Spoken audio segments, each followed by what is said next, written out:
Welcome to Ethanol Producer Magazine's top headlines from the past 2 weeks.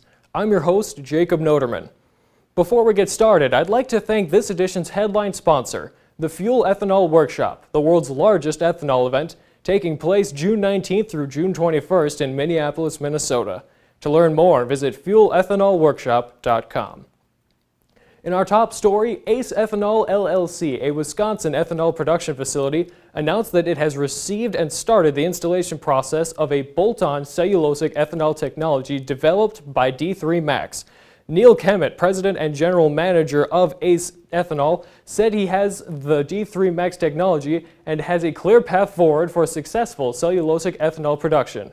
Kemet said he is excited for the future.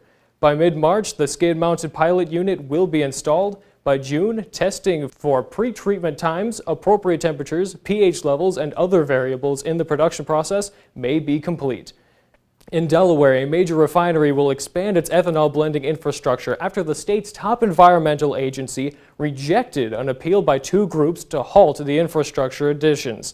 The Delaware City refinery will now begin to utilize existing tanks and marine loading equipment while also modifying truck loading operations to enable denatured ethanol handling at 190,000 barrel per day refinery.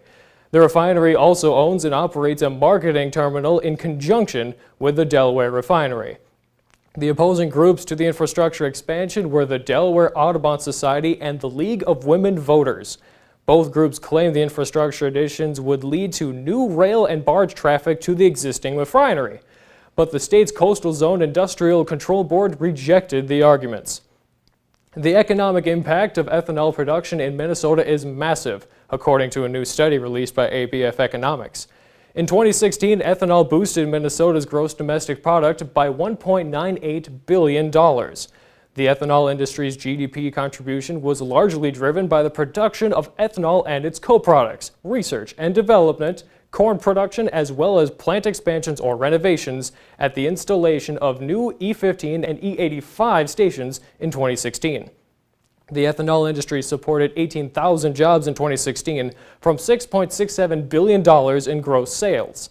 From the recently released March issue of Ethanol Producer Magazine comes the story of the E30 Challenge and how it proved that E30 blends can safely be used. From 2015 to 2016, a series of tests were run.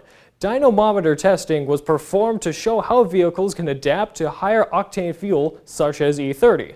On-road testing showed how vehicles can and do operate within the vehicle's calibration range when fueled by E30 blends.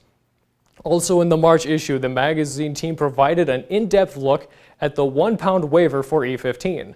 The feature explains why the waiver has yet to be granted, issues with its approval, and why the legislative route appears to be the best solution for allowing E15.